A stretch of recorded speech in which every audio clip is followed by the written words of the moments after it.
اور اس کے رسول صلی اللہ علیہ وآلہ وسلم کی اطاعت کے بارے میں فرما رہا ہے کہ اللہ اور اس کے رسول کے احکامات پر عمل کرو۔ اگر تم واقعی ہی میں سنتے ہو اللہ کے پیغامات کو، اللہ کے حکم کو، اللہ کے جو احکامات تمہارے سامنے سنائے جاتے ہیں تو اس کو مانو اور اس پر عمل کرو اور اس سے منہ نہ پھیرو۔ منہ نہ پھیرنا کا مطلب یہ ہے کہ اس کو ماننے سے انکار نہ کرو، اور انکار ایسا بھی نہیں کہ اس کو پھر اس پر عمل بھی نہ کرو۔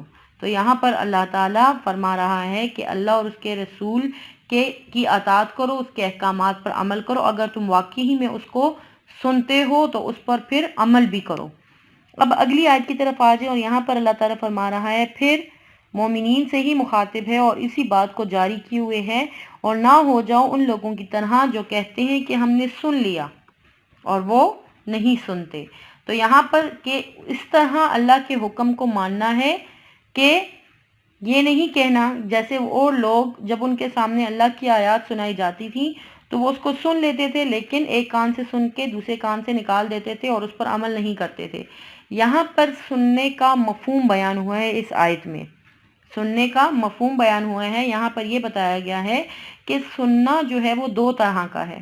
سننا دو طرح کا ہے، ایک ہے غور سے سننا، جیسے استاد کی بات کا سننا، سودا بیچنے کے لیے گاہک کی بات کا سننا، یا کوئی کام کرنے کے لیے کام کرنے کا طریقہ سیکھنے والی بات سننا، یا عمل کرنے کے لیے رہبر کی بات سننا، یعنی ارادے سے سننا، اور بہت غور سے بالکل اس کی طرف ہمتن گوش ہو کر سننا، اور عمل کرنے کے ارادے سے سننا، تو اپنی اصلاح کرنے کے ارادے سے سننا۔ تو ایسا سننا جو ہے وہ حقیقی معنوں میں سننا ہے، اور دوسری قسم کا سننا ایسا ہے جسے اس توجہ سے نہ سنا جائے، عمل کرنے کے ارادے سے نہ سنا جائے، صرف ایک کان سے سن کے دوسرے کان سے نکال دیا جائے۔ تو حقیقی معنوں میں ایسا سننا نہیں ہے۔ تو قرآن مجید میں اللہ تعالیٰ اس آیت میں کیا فرما رہا ہے؟ مومنوں کو اللہ تعالیٰ اور اس کے رسول کی فرما برداری کے بارے میں فرما رہا ہے کہ جب اس کے پیغام کو سنو تو اس پر عمل بھی کرو، اور ان منافقوں کی طرح نہ ہو جاؤ جو قرآن مجید اور اللہ تعالیٰ کے نبی کی باتیں سنتے ہیں مگر حقیقت میں وہ نہیں سنتے، بلکہ ایک کان سے سن کے دوسرے کان سے نکال دیتے ہیں۔ تو ایسا نہیں کرنا، اللہ تعالیٰ یہاں پر مومنین سے مخاطب ہو کر یہ بات فرما رہے ہیں۔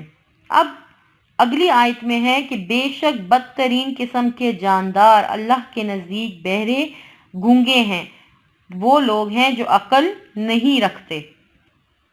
اب دیکھیں بدترین قسم کے جاندار، جیسے دیکھیں انسانوں میں درجات ہیں، اسی طرح اللہ تعالیٰ نے حیوانوں اور جانوروں میں بھی درجے رکھے ہیں۔ دیکھیں کئی جانور جو ہوتے ہیں وہ شریف النفس یعنی انسان دوست ہوتے ہیں یا انسانوں کے لیے مفید ہیں، اور کئی جو ہوتے ہیں وہ خونخوار اور کئی انسانوں کے لیے جو ہیں وہ ہر صورت میں نقصان دہ ہوتے ہیں۔ تو اس طرح یہاں پر جو شر الدواب کا مطلب ہے تو یہاں پر صفات و نسل کے لحاظ سے بدترین جانور ہے۔ یہاں پر بدترین قسم کے جو جانور مراد ہیں وہ کیا ہیں؟ جانوروں کو اللہ تعالیٰ نے قوت گویائی یعنی بولنے کی قوت سے اور عقل و شعور سے محروم رکھا ہے، اور ان میں سے کچھ جانور جو ہیں وہ تھوڑی بہت عقل رکھتے ہیں مگر کچھ جو ہیں وہ اس سے بھی بالکل بے بہرے ہیں، یعنی انہیں بدترین جانور قرار دیا گیا ہے۔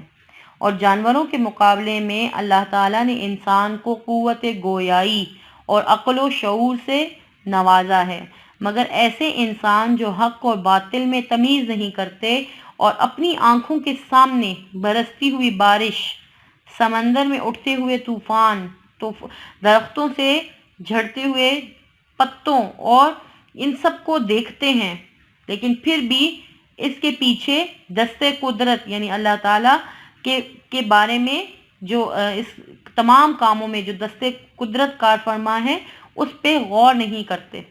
تو اسی عقل و شعور کے سبب سے ہی انسان کو حیوانوں سے برتر اور افضل چنا گیا ہے، کہا گیا ہے۔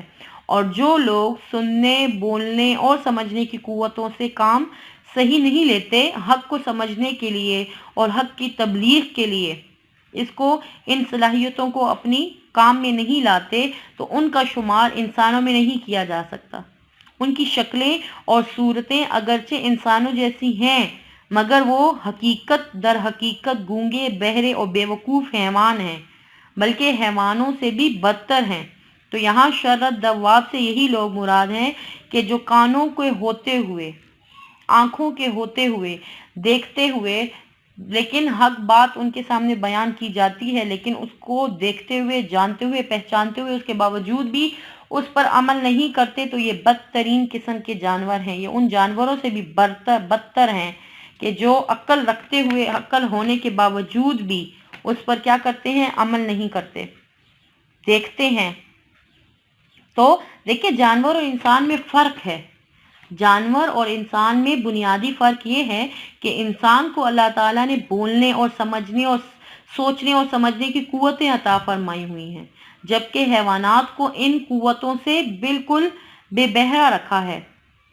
تو دیکھیں، اب بہرے گونگے لوگ جو کون ہیں؟ وہ لوگ ہیں کہ جو بظاہر تو صحیح سلامت ہیں، جو سنتے بھی ہیں، بولتے بھی ہیں اور دیکھتے بھی ہیں، مگر وہ پیغام حق کو سن کر اس پر ایمان نہیں لاتے۔ ان میں حقیقت کو سمجھنے کا شعور ہی نہیں ہے۔ وہ آنکھیں تو رکھتے ہیں مگر پیغام حق کی روشنی کو دیکھ نہیں سکتے۔ ان کے کان ہیں جن سے وہ سنتے ہیں مگر پیغام حق کو سن کر اس پر ایمان نہیں لاتے۔ تو اس طرح وہ حقیقت میں بہرے ہیں۔ ان کی زبانیں ہیں جن سے وہ کلام کرتے ہیں مگر پیغام حق کی تصدیق زبان سے نہیں کرتے اور نہ ہی اس کی تبلیغ کرتے ہیں۔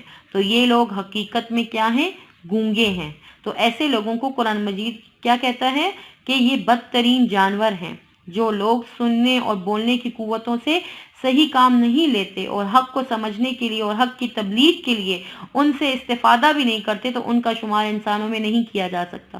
ان کی شکلیں، ان کی صورتیں انسانوں جیسی ہیں، لیکن حقیقت میں وہ گونگے ہیں، بہرے جانور ہیں، بلکہ ان سے بھی گئے گزرے ہیں، کیونکہ جانوروں کو تو یہ نعمتیں بخشی ہی نہیں گئیں، تو وہ معذور ہیں۔ لیکن ان لوگوں کو کہ جن کو بے پناہ اللہ تعالیٰ نے صلاحیتوں سے منور کیا ہے، ان کو دی ہیں، تو انہوں نے بھی اگر ان سے فائدہ نہ اٹھایا تو یہ تو ان جانوروں سے بھی بدتر ہوئے۔ تو بچے، یہی میں نے جو آپ لوگوں کو 3 آیات، اس کا ترجمہ، اس کی تفسیر کر کے بتائی ہے، تو یہ آپ لوگوں نے اچھے طریقے سے سمجھنا ہے اور اس کا ترجمہ بھی لرن کرنا ہے۔ انشاءاللہ پھر ہم نیکسٹ لیکچر میں اپنے درس کو کمپلیٹ کریں گے انشاءاللہ۔